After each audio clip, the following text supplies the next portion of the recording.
ओम नमो भगवते वासुदेवाय। तृतीय अध्याय। श्रीशुकवाच। शुक कहन्ति तोष मने शुण शौनक मुनिजने। एकଳି ଯୁଗରେ ପୃଥିରେ ଅଛନ୍ତି ଯେଉଁ ରାଜା ବୀରେ। ଏକ ଆର କେହିଁସା ବହି ଜିଣିବା ଅଠେ ଦଣ୍ଡ ବାହି। ସୈନ୍ୟମାନଙ୍କୁ ସେ ସାଜିଣ ପର ରାଜ୍ୟକୁ ଜିଣିଣ। ମୁହିଁ ଘେନିବି ବଳେ ଜିଣି ଏମନ୍ତ ଭାବ ଗର୍ବ ଘେନି। ଏ ଭୂମି ମୋ ଭାଗ୍ୟ ହୋଇବ ପୁତ୍ର ପୌତ୍ରାଦି କାଳେ ଥିବ। ଏମନ୍ତ ବୋଲି ସୈନ୍ୟ ଘେନି ତା ଦେଖି ହସଇ ମେଦିନୀ। ଦେଖ ବିଧାତା କାଳ ଗତି କଳିଯୁଗ ସ୍ୱଭାବ ରୀତି। ଆଶ୍ଚର୍ଯ୍ୟ କଥା ମାନ ଦେଖ ଏ ରାଜା ମାନେ ସେ ମୂରୁଖ। ମୃତ୍ୟୁ ଦେବତା ଖେଳ ଘର ମଞ୍ଚେ ଜନମ ଏହାଙ୍କର। ମୋତେ ଜିଣିବେ ଲୋଡୁଛନ୍ତି କେତେକ ଗଲେଣି ଏ ପୃଥି। ରାଜାମାନଙ୍କର ସେ ମତି ସୁଜ୍ଞାନ ବୁଦ୍ଧି ନ କହନ୍ତି। ପଣ୍ଡିତମାନେ ଯେତେଛନ୍ତି ଅର୍ଥଶାସ୍ତ୍ର ବାଦେ ଭ୍ରମନ୍ତି। ଏହି ବିଚାର ବ୍ୟର୍ଥ ପ୍ରାୟ ତେଣୁ ଶରୀର ମିଥ୍ୟାମୟ। ତେଣୁ ଏ ଘେନ ପ୍ରାୟ ଦେହ ତେଣୁ ହେ ଫେନ ପ୍ରାୟ ଦେହ। କ୍ଷଣକେ ଛାଡ଼େ ସର୍ବମୋହ ଏ ଦେହେ ବିଶ୍ୱାସ କରନ୍ତି ଷଡ଼ଇରି ଦେହେ ଚିନ୍ତି। କାମାନ୍ଦି ଏକାଦଶ ଇନ୍ଦ୍ର ଅବିଦ୍ୟା କୁହୁକର ବନ୍ଦୀ। ଏହା କେହି ଜାଣି ନାହାନ୍ତି ମନରେ ବିଚାରୁଅଛନ୍ତି। ପ୍ରଥମେ ଯାଇ ଶତ୍ରୁ ଘରେ ରାଜଗଡ଼ ଘେନିବ ଖରେ। ଜିଣିବେ ସେ ପରଜନଙ୍କୁ ବଶ କରିବ ପୁରୋଧାଙ୍କୁ। ମନ୍ତ୍ରୀ ଯେ ଅମାତ୍ୟମାନଙ୍କୁ ଆବର ନଗର ଲୋକଙ୍କୁ। ଅର୍ଥ ବଚନେ ବଶ ତାଙ୍କୁ ଏମନ୍ତେ ଜିଣିବ ଲୋକଙ୍କୁ।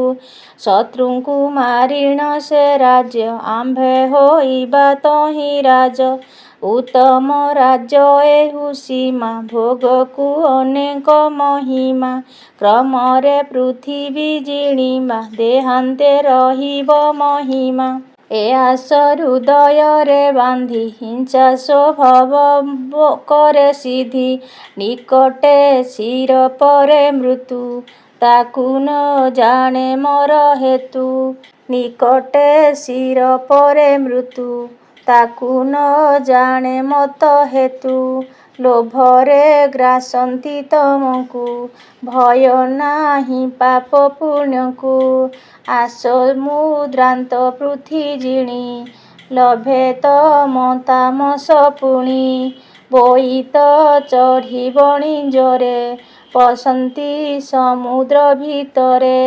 ଏତେ ପ୍ରଭାବେ ମୋତେ ଜିଣି କି ଭୋଗ କରେ ସେ ଧରଣୀ। ମୋତେ ନେଇ ନ ପାରନ୍ତି ବ୍ୟର୍ଥ କର୍ମରେ ସେ ଭ୍ରମନ୍ତି। ଯେବେ ଆପଣା ଆତ୍ମା ଜାଣେ ଭଜେ ବାସୁଦେବ ଚରଣେ। ତେବେ ସେ ମୁକ୍ତି ଫଳ ପାଇ ସକଳ ପାପୁ ମୁକ୍ତ ହୋଇ। ସେ ରାଜା ମାନେ ପୂର୍ବେ ଜିଣି ମୁଁ ଭୋଗ କରିବି ଧରଣୀ। ଭୋଗ କରିବେ ପୁତ୍ର ନାତି ଏମନ୍ତେ ମନେ ବିଚାରନ୍ତି। ମନୁବଂଶୀୟ ରାଜା ଗଣେ ରାଜାଙ୍କ ପୁତ୍ର ପୌତ୍ରମାନେ। ସେମାନେ ଛାଡ଼ି ମୋତେ ଗଲେ ଏ ଲୋକ ପ୍ରତ୍ୟକ୍ଷ ଦେଖିଲେ। ଏବେ ଏ କଳି ଯୁଗର ପ୍ରାଣୀ ଅଳ୍ପ ଆୟୁଷ ପରିମାଣୀ। ଅଳପ ବୁଦ୍ଧି ଦୁଷ୍ଟ ମତି ମୋତେ ଜିଣିବା ଲୋଡୁଛନ୍ତି। ମୋର ନିମନ୍ତେ ପିତା ପୁତ୍ର ଭାତୃ ଆଦି ଜ୍ଞାତି ସହିତ। ଇଷ୍ଟ ମିତ୍ର ବନ୍ଧୁ ସ୍ୱଜନେ ବାଦ ନିଗ୍ରହ ଚିନ୍ତି ମନେ। ତାମସେ ପ୍ରାଣୀ ଦୁଃଖ ଦେଇ ଅସାଧୁ ଅଜ୍ଞାନରେ ଥାଇ ଏ ରାଜା ମାନେ ସମନ୍ତୋରେ ତ୍ରିଗୁଣ ରଜ୍ଜୁ ବନ୍ଧନରେ ମୂର୍ଖପଣରେ ଏହା ଭାସି ଅନ୍ୟନ୍ୟ ହୁଅନ୍ତି ବିନାଶୀ ମୋର ନିମିତ୍ତ କରି ବାତ ମୋର ନିମିତ୍ତ କରି ବାଦ ଅର୍ଜନ୍ତି ହରାନ୍ତି ସମ୍ପଦ ସତ୍ୟଯୁଗାଦି ଯେତେ ରାଜା ସେମାନେ ପାଳୁଥିଲେ ପ୍ରଜା ପୃଥୁପୁରୁ ଦେବା ଯେ ଗାଧି ନହୁଷାର୍ଜୁନ ଭରତାଦି ମାନ୍ଧାତା ଶ୍ରୀରାମ ସଗର ଖଟ୍ୱାଙ୍ଗ ରାଜା ଧୁନ୍ଧୁମାର ରଘୁ ତୃଣ ବିନ୍ଦୁ ଯଜାତି ଶାନ୍ତନୁ ଭଗୀରଥ ଜ୍ୟୋତି ଗୟାକୁ ବଳୟାଶ୍ରୁନୁଗ କାକୁସ୍ଥ ନୈଷେଧ ଏ ଯୁଗ ହିରଣ୍ୟ କଶିପୁ ସମ୍ବର ହିରଣାକ୍ଷ ଯେ ନୃପବର ପୃଥୁ ଆଦି ଏ ଯେତେ ଥିଲେ ଦାନବ ଆଦି ମହିପାଳେ ଏ ସେ ସମସ୍ତ ବିଜ୍ଞବର ମହିମା ଶୁଣିଛି ତାଙ୍କର ନମୁଛି ତାରକା ରାବଣ ଅନ୍ୟନ୍ୟ ଯେତେ ନୃପରାଣ ସମର୍ଥ ସର୍ବଜ୍ଞ ଅଟନ୍ତି ବଳେ ସର୍ବ ତେଜ ବୋଲନ୍ତି ଏମାନେ ଆତ୍ମା ମମତାରେ ମୃତ୍ୟୁର ବଶ ଯେ ହୋଇଲେ ଏ ମୋତେ ନେଇ ନ ପାରିଲେ କଥା ମାତ୍ରକେ ରୁହାଇଲେ ଯେ ଯାହା ଅର୍ଜିତ କର୍ମରେ ଭୋଗ ଦୁଃଖ ସୁଖ ମାର୍ଗରେ ଗୁଣ କର୍ମେ ହୋଇ ବନ୍ଧନ ଜାଣି ନ ପାରି ରାତ୍ର ଦିନ ବାଳ ବସରେ ଅକୃତାର୍ଥ ଲୋଭେ ନ ସଞ୍ଚି ପରମାର୍ଥ ବିଷ୍ଣୁ ପଦାରବିନ୍ଦ ଛାଡ଼ି ପତନ ମାର୍ଗେ ଚିତ ବଢ଼ି କୃଷ୍ଣଙ୍କୁ ନ ଜାଣିଲେ ଯେଣୁ ଜନ୍ମ ମୃତ୍ୟୁ ଯାତନା ତେଣୁ ଏମନ୍ତ ଭାସି ମହି ହସି ବିଷ୍ଣୁ ଲୀଳାକୁ ପରଶଂସି ଶ୍ରୀଶୁକ ଉବାଚ ଶୁକ କହନ୍ତି ପରୀକ୍ଷିତ ଏମନ୍ତେ କୃଷ୍ଣର ଚରିତ ଶୁକ କହନ୍ତି ଭାବ ବହି ସୈନ୍ୟକ ଶୁଣ ମନ ଦେଇ ଏ ଯେଉଁ କଳି ଯୁଗ ରୀତି କହିଲୁ ନୃପ ଜ୍ଞାନ ଗତି ଯେଉଁ ଉଦୟ ଅସ୍ତ ପ୍ରାୟେ ସଂସାରେ ଜାଲ ମାୟା ମୋହେ ଅନୁଭବ ବୈରାଗ୍ୟ ଜ୍ଞାନ ବିଭୂତି ଧର୍ମାର୍ଥ ସଞ୍ଚନ ଏମାନ ନାହିଁ ଏହାଙ୍କର ଏଣୁ ଅଧର୍ମେ ପରିଚାର ଏ କଳି ଯୁଗ ଗତି ଜାଣ ପ୍ରସଙ୍ଗେ କହିଲୁ ପୁରାଣ ଉତ୍ତମ ଶ୍ଲୋକ ବାସୁଦେବ ତାହାଙ୍କୁ ଯେ ପ୍ରାଣୀ ଭଜିବ ନାମ ଗାୟନ ଗୁଣବାଦ ନାଶଇ ସକଳ ପ୍ରମାଦ ଅଶୁଭ ମାନ ନାଶ କରେ ତା ନାମ ନୃତ୍ୟ ଯେ ସୁମରେ ଶୁଣି ଶୁଣାଇ ଯେବେ ମଜେ କୃଷ୍ଣ ପଦାରବିନ୍ଦ ଭଜେ ନାମ ଭଜନ୍ତି ବାଞ୍ଛା କରି ଅନ୍ତେ ସେ ଲଭେ ବିଷ୍ଣୁ ପୁରୀ ପରୀକ୍ଷିତ ଉବାଚ ଶୁଣ ପରୀକ୍ଷିତ ପଚାରି ଶୁକ ଚରଣ ଶିରେ ଧରି ହେ ଭଗବାନ ଆତ୍ମା ରୂପୀ କଳି ଘୋଟିବ ତମ ବ୍ୟାପୀ ଏ ଯୁଗେ ପ୍ରାଣୀଙ୍କ ନିସ୍ତାର ହୋଇବ କେବଳ ପ୍ରକାର ମୃତ୍ୟୁକୁ କେମନ୍ତେ ଜିଣିବେ ଏହା ସଂକ୍ଷେପି କହ ଏବେ ଯୁଗ ଧର୍ମ ଯୁଗ ନିର୍ଣ୍ଣୟ କଳ୍ପଇ ପ୍ରଳୟ ବିଷୟ ଈଶ୍ୱର ରୂପୀ ଯେଉଁ କାଳ ତାହାର ଗତି ଅନ୍ତରାଳ ଶ୍ରୀଶୁକ ଉବାଚ ଶୁକ ଖୋଇଣ ତୋଷ ମନ କହନ୍ତି ଯୁଗ ଧର୍ମ ମାନ ସତ୍ୟ ଯୁଗର ଧର୍ମ ଶୁଣ ଥିଲା ଯେ ଚାରିପାଦ ପୁଣ ସେ ଯୁଗେ ପ୍ରାଣୀମାନେ ପୁଣ। ଚାରିପାଦ ଧର୍ମ କରିଣ। ସତ୍ୟ ତପସ୍ୟା ଦୟା ଦାନ। ଧର୍ମ ଯେ ଏ ଚାରିପାଦେଣ। ଏ ଯୁଗେ ପ୍ରାଣୀ ଦୟାଶୀଳ। ସନ୍ତୋଷେ ସତ୍ୟ କ୍ଷମା ଧୀର। ଶାନ୍ତ ତପସ୍ୱୀ ଆତ୍ମାରାମ। ସମଦର୍ଶୀ ସାଧୁ ସମ। ତ୍ରେତାରେ ଧର୍ମ ତିନି ପାଦ। ସତ୍ୟ ତ୍ରେତାରେ ଧର୍ମ ତିନି ପାଦ। ସତ୍ୟ ପାଦକ ହୋଏ ଛେଦ। ଅଧର୍ମ ଏହାକୁ ନାଶଇ। ଚାରିପାଦେ ଯେ ଧର୍ମ ଥାଇ। ମିଥ୍ୟା ହିଂସା ସେ ଅସନ୍ତୋଷ। ବିଗ୍ରହ ଏ ଚାରି ପ୍ରକାଶ। ତେତେହେଁ ପ୍ରାଣୀମାନେ ପୁଣ। କ୍ରିୟା ନିଷ୍ଠା ତପଯୁକ୍ତେନ। ଅହିଂସା ଅଲମ୍ପଟ ହନ୍ତି। ଧର୍ମାର୍ଥ କାମ ସେ ଲଭନ୍ତି। ଋକ୍ ଯଜୁଃ ସାମ ଏ ତିନି। ଦେବ ଭବେ ଯଜ୍ଞ ଅଗ୍ରଣୀ। ବ୍ରାହ୍ମଣ ଆଦି ବର୍ଣ୍ଣମାନ। ଉତ୍ତମ ମଧ୍ୟେ କନିଷ୍ଠେଣ। ଏଭାବେ ଏ ଯୁଗ ଚଳଇ। ତିନି ପାଦେ ଧର୍ମ ରହଇ। ଦ୍ୱାପରେ ଧର୍ମ ଦୁଇ ପାଦ। କ୍ରମେ ଦିପାଦ ହୋଇ ଛେଦ। ତପ ସତ୍ୟ ଦୟା ଦାନରୁ। ଏ ତୁଟେ ଯୁଗାନୁସାରରୁ। ହିଂସା ଅସନ୍ତୋଷ ବୈର। ମିଥ୍ୟା ଲକ୍ଷଣ ଅଧର୍ମର। ଏହାଙ୍କ ସକାଶରୁ ପୁଣ। ଧର୍ମ ତୁଟଇ ଯଥାର୍ଥେ ପୁଣ। ଏ ଯୁଗେ ପ୍ରାଣୀମାନେ ପୁଣି।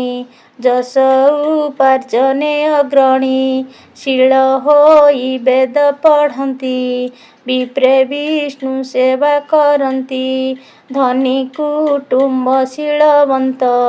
ତପ ଧ୍ୟାନରେ ଦୃଢ଼ବ୍ରତ। କ୍ଷତ୍ରିୟାଦି ବର୍ଣ୍ଣ ବଢ଼ନ୍ତି। ବୈଶ୍ୟ ବହୁ ସମ୍ପତ୍ତି ହୁଅନ୍ତି। କୃଷି ବାଣିଜ୍ୟ ଯେ ବିସ୍ତାର। ଏ ଧର୍ମ ଦ୍ୱାପର ଯୁଗର। କଳି ଯୁଗର ଧର୍ମ ଶୁଣ। ରହଇ ଏକଇ ଚରଣ। ଅଧର୍ମ ହେତୁ କରି ଜାଣ। ତ୍ରିପାଦ ହୁଅଇ ସେ କ୍ଷୀଣ। ସତ୍ୟ ତପ ଦୟା ଯେ ଯାଇ।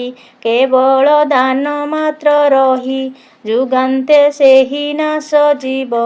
ଏକାନ୍ତେ ତମ ଆଚ୍ଛାଦିବ। ଏ ଯୁଗେ ଯେତେ ଲୋକମାନେ। ଦୁରାଚାର ନିର୍ଦ୍ଦୟ ମନେ। ଅକାରଣ କରି ବୈର। ଅସୁନ୍ଦର ହୁଏ ଶରୀର। ବଡ଼ ଲୋଭୀ ଜନେ ହୋଇବେ। ବହୁତ ଶୂଦ୍ର ସେ ବଢ଼ିବେ। ସତ୍ତ୍ୱ ରଜ ତମ ତ୍ରିଗୁଣ। ଦୀପ୍ତ ହୋଇବେ ଅନୁକ୍ଷଣ। କଳି ପୀଡ଼ିତ ଗୁଣ ଦୋଷ। ଅଳପ ଦିନେ ଯିବେ ନାଶ। ଯେବେ ସେ ସତ୍ତ୍ୱ ଗୁଣ ରହେ। ମନ ବୁଦ୍ଧି ଇନ୍ଦ୍ରିୟ ଲୟେ। ଜ୍ଞାନୀ ଯେ ତାପରେ ଲାଗନ୍ତି। ଶ୍ରୀ ବାସୁଦେବଙ୍କୁ ଭଜନ୍ତି। ତାଙ୍କ ପଦାରବିନ୍ଦେ ଭକ୍ତି। ଉଦୟ ହୋଇଲେ ମୁକତି। ଯେବେ ଏହି କାର୍ଯ୍ୟ ବଂଶରେ। ବୃଦ୍ଧି ବଢ଼େ ରଜ ଗୁଣରେ। ତ୍ରେତୟା ଧର୍ମ ହୁଅନ୍ତି। ପଶୁବଧ ଯଜ୍ଞ କରନ୍ତି। ତହୁଁ ସ୍ୱର୍ଗାଦି ଭୋଗ ପାନ୍ତି। ସେ ପୁଣି ଗତାଗତ ହୁଅନ୍ତି। ବୁଦ୍ଧିମନ୍ତ ପ୍ରାଣୀ ତା ଜାଣି। ନିଷ୍କାମେ ଭଜେ ଚକ୍ରପାଣି। ଯେବେ ଦ୍ୱାପର ଯୁଗ ହୋଇ। ରଜତମ ଗୁଣ ବଢ଼ଇ। ଲୋଭ ଅସନ୍ତୋଷାଦି ମାନ। ଦମ୍ଭ ମତ୍ସର କାମ୍ୟ କର୍ମ। ଏମାନେ ଯେବେ ସେ ହୁଅନ୍ତି। ଦୟା ଦାନ ଦୂରେ ରହନ୍ତି। ଏ ଧର୍ମ ତିନି ଯେ ଚରଣ। ବଢ଼ଇ ଏମନ୍ତ ଭାବେଣ। ହିଂସା ଯେ ମିଥ୍ୟା ଅସନ୍ତୋଷ। ଏଭାବେ ଦ୍ୱାପର ନିଶେଷ। ଯେବେ ଯେ କଳି ଯୁଗ ହୋଇ। ଏକାତମେ ଗୁଣ ବଢ଼ଇ। ପ୍ରାଣୀମାନଙ୍କର ଯେ ଗୁଣ। ମାୟା ମିଥ୍ୟା ଅଧର୍ମ ପୁଣ। ନିଦ୍ରା ନିଶା ବିଷାଦ ଶୋକ ମହାଦୁଃଖ ଭୟ ଭାବୁକ ଏତେ ଗୁଣରେ କଳି ହୋଇ ସେ କଳି ତାମସ ବୋଲାଇ ଯହୁଁ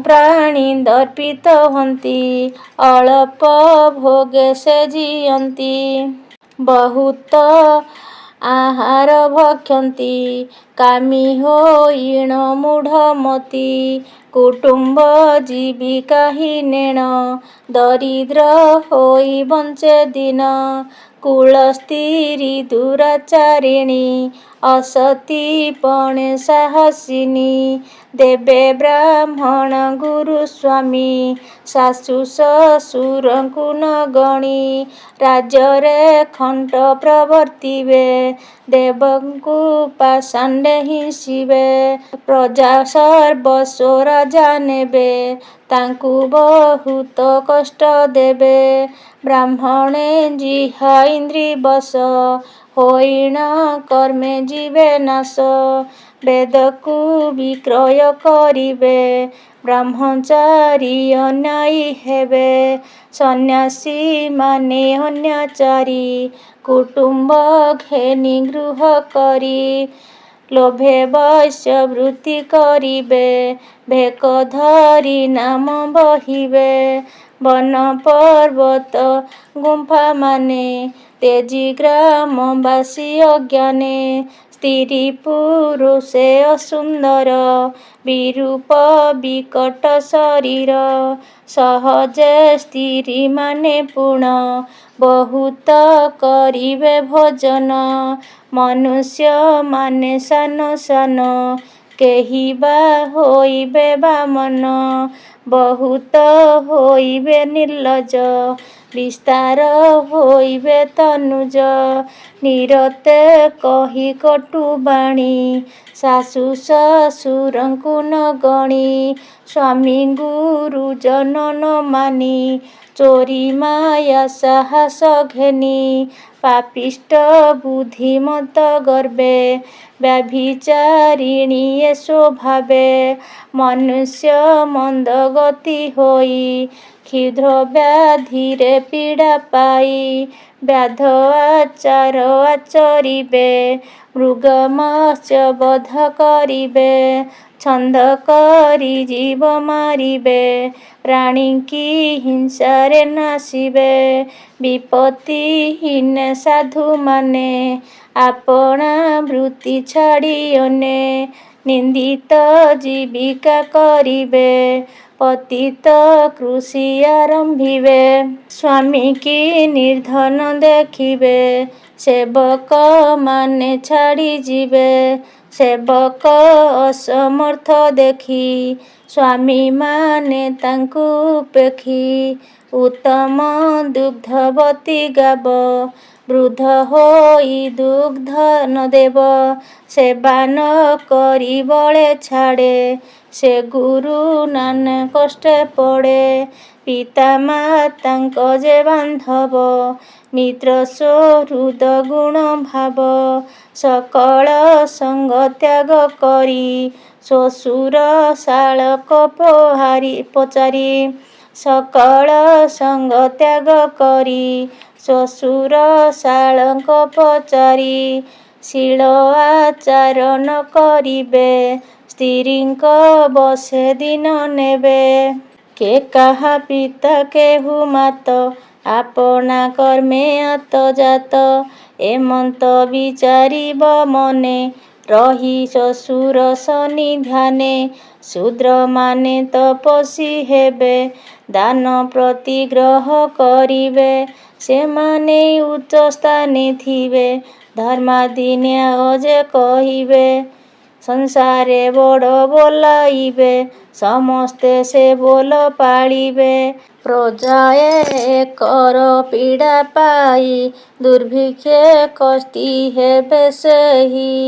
ମନ ଉଦ୍ବେଗ ସେ କରିବେ ଅନ୍ନ ବସ୍ତ୍ରାଦି ନ ପାଇବେ।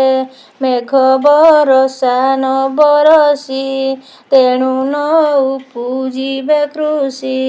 ଅକାଳେ ବରଷିବ ଜଳ ଏଘେନି ନ ଫଳିବ ଫଳ। ପ୍ରାଣିଏ ସ୍ଥାନ ଭ୍ରଷ୍ଟ ହୋଇ ଦେଶ ଭାଜିଣ ଶୂନ୍ୟ ମୋହି। ବସ୍ତ୍ର ଯେ ଅନ୍ନ ଶଯ୍ୟା ପାନ ସ୍ନାନ ଭୂଷଣ ଆଦି ମାନ ନ ମିଳି ହୋଇବେ ଦାରୁଣ। ପିଶାଚ ସ୍ୱରୂପ ଧାରଣ ବୋଡ଼ିକ ନିମନ୍ତେ ମରିବେ। ଅତି ତମ ଗୁଣେ ଗ୍ରସ୍ତିବେ ଆପଣା ପିତା ମାତା ମାରି। ସୁଖରେ ଭୁଞ୍ଜିବେ ସେ ସିରି ପିତା ମାତା ବୃଦ୍ଧ ହୋଇଲେ ତାହାଙ୍କୁ ନ ପୋଷିବେ ଭୋଲେ। ଭର୍ତ୍ତା ସାଧବୀ ପତିବ୍ରତା ଛାଡ଼ିଆ ନେହୋଇ ବରତା। ପୁରୁଷେ ବେଶ୍ୟାଙ୍କୁ ଭଜିବେ ଲମ୍ପଟେ ନାରୀକୁ ଛାଡ଼ିବେ। କୁଳ ସ୍ତ୍ରୀମାନେ ଏହି ମତେ ନାସିବେ କୁଟୁମ୍ବ ସହିତେ। ଇନ୍ଦ୍ରଲାଳ ସେ ପେଟ ପୋଷି ରହିବେ ହୋଇ ଦାସ ଦାସୀ। କଳିର ତମ ଆଚ୍ଛାଦନେ ବିଷ୍ଣୁଙ୍କୁ ନ ଭଜିବେ ଜନେ। ବିଷ୍ଣୁ ପଦାରବିନ୍ଦ ରସ କେହି ଯେ ନ କରିବେ ଗ୍ରାସ। ପାଷାଣ୍ଡେ ଚିତ୍ତ ବୁଦ୍ଧି ଭେଦ ନ ଭଜି ଚରଣାରବିନ୍ଦ। ଯେ ନାମ ପତିତ ପାବନ ମହାବିପତ୍ତି ବିନାଶନ। ମରଣ କାଳେ ଯେଉଁ ନାମ ଧଇଲେ ନ ଦଣ୍ଡଇ ଯମ। ନାମରେ ଗ୍ରହଣ ମାତ୍ରକେ କର୍ମ ବନ୍ଧୁ ମୁକ୍ତ ହୋଇଣ। ବୈକୁଣ୍ଠ ପଦ ସେ ଲଭଇ ସେ ସୁଖ ତିନି ଲୋକେ ନାହିଁ। ତାକୁ ନ ଭଜି ମୂଢ଼ ପ୍ରାଣୀ ମାୟାକୁ ସତ୍ୟ ପ୍ରାୟ ମଣି। ଏ କଳି ଯୁଗେ ପାପ ଯେତେ ପ୍ରାଣୀ ସଞ୍ଚଇ ମାୟାଗ୍ରସ୍ତେ। ନାମ ମାତ୍ରକ ପାପ ନାଶେ ଅନ୍ତେ ବୈକୁଣ୍ଠପୁରେ ବସେ। ଯେ ନାମ ଶ୍ରବଣ କୀର୍ତ୍ତନେ ପୂଜା ଚରଣ ଧ୍ୟାନେ। ହୃଦ କମଳ ମଧ୍ୟେ ଥାଇ ଅଶେଷ ପାପଙ୍କୁ ହରଇ। 10 ସହସ୍ର ଜନ୍ମ କ୍ଳେଶ ସ୍ମରଣେ କରେ ପାପ ଧ୍ୱଂସ। ଏ କଳି ଯୁଗେ ଏକାସାର ଭଜନ ଶ୍ରୀକୃଷ୍ଣ ପୟର। ଏ ବିନା ଅନ୍ୟ ଗତି ନାହିଁ ଭଜ ସୁଜନେ ମନ ଦେଇ। ସୁବର୍ଣ୍ଣ ଅଗ୍ନିରେ ଦହିଲେ ତାର କଳୁଷ ନାଶ ଭଲେ। ଏ ରୂପେ ପଶି ବିଷ୍ଣୁ ହୃଦେ ପାପ ନାଶନ୍ତି ପ୍ରାଣୀ ବୃନ୍ଦେ। ବିଦ୍ୟ ଜପ ପ୍ରାଣ ସଂଯମ ମିତ୍ର ଅତିଥି ତୀର୍ଥ ସ୍ଥାନ। ବ୍ରତ ଆରମ୍ଭ ଯଜ୍ଞ ଦାନ ଦେବତା ପୂଜା ନାନା କର୍ମ। ଏଣେ ଅତ୍ୟନ୍ତ ଶୁଦ୍ଧ ନୋହି ପ୍ରାଣୀ ଉଦ୍ଧରି ନ ପାରଇ। ଏ ସର୍ବ ଫଳେ ଅଧିକାରୀ ପାପ ପୁଣ୍ୟଙ୍କୁ ଭୋଗ କରି। ବାସୁଦେବ ଭଜନ ବିନୁ ଉଦ୍ଧରି ନ ପାରଇ ତନୁ। ଭୂତ ଭବିଷ୍ୟ ବର୍ତ୍ତମାନ ବିଧାନେ ହୋଏ ସାବଧାନ। ମାନସେ ବାଞ୍ଛା ସେ କରିଣ ନିରନ୍ତରେ କରେ ଭଜନ। କାଳେ ମରଣ ନିକଟରେ କୃଷ୍ଣର ନାମ ସେ ଉଚ୍ଚାରେ। ତେବେ ସେ ଆତ୍ମା ଗତି ପାଇ ନିଦାନେ ନାମ ଉଚ୍ଚାରଇ। ଯେବେ ସେ ଭଜେ ବିଷ୍ଣୁ ପାଦ ଲଭେ ସା ପୂଜ୍ୟ ମୁକ୍ତିପଦମ୍। ତାଙ୍କ ଅଙ୍ଗେ ଲୀନ କରନ୍ତି ସେ ବିନୁ ନାହିଁ ଅନ୍ୟ ଗତି। ସେ ବାସୁଦେବ ସର୍ବମୟ ସର୍ବାତ୍ମା ସର୍ବଜନାଶ୍ରୟ। ତୁମ୍ଭେ ହେ ରାଜ ଋଷି ଯେଣୁ ତାଙ୍କ ଚରଣେ ଭଜ ତେଣୁ। ଅନେକ ଜନ୍ମ ଭାଗ୍ୟ ଥାଇ ଲୟ ଲଗାଅ ତାକୁ ଚାହିଁ। ଶ୍ରୀକୃଷ୍ଣ ଚରଣାରବିନ୍ଦେ ମନକୁ ନିବେଶି ଆନନ୍ଦେ। ସା ପୂଜ୍ୟ ମୁକ୍ତ କି ପାଇବ କଳି କଳୁଷ ନାଶ ଯିବ। ଶ୍ରୀ ବାସୁଦେବର ମହିମା ସକଳ ଗୁଣ ପୁଣ୍ୟ ସୀମା। ସେ ବାସୁଦେବର ନାମ ଶୁଣି ବୈକୁଣ୍ଠ ଲଭେ ହେଳେ ପ୍ରାଣୀ। ସତ୍ୟ ଯୁଗର ଜ୍ଞାନ ଫଳ ତ୍ରେତାରେ ଯଜ୍ଞାଦି ସକଳ। ଦ୍ୱାପରେ ହରି ପୂଜା ଜ୍ଞାନ କଳି ଯୁଗେ ନାମ କୀର୍ତ୍ତନ। ଏମନ୍ତେ ମହିମା ଯାହାର ସୁଜନେ ଭଜ ସେ ପୟର। ମୁହିଁ ଯେ ପାପିଷ୍ଠ ଅଧର୍ମ ମୋହର ଦୋଷ ନ ଘେନିମ। କହଇ ଜଗନ୍ନାଥ ଦାସ ତ୍ରାହି କରିବେ ପୀତବାସ। ଇତି ଶ୍ରୀମଦ୍ଭାଗବତେ ମହାପୁରାଣେ ପାରମହଂସ୍ୟ ସଂହିତାୟା 82 ଦ୍ୱାଦଶ ସ୍କନ୍ଧେ ସୁତ ସୌନକ ବଚନେ ଶୁକ ପରୀକ୍ଷିତ ସମ୍ବାଦେ ସତ୍ୟାଦି ଚତୁର୍ଯୁଗ ମହିମା କଥନ ନାମ ତୃତୀୟୋଧ୍ୟାୟ।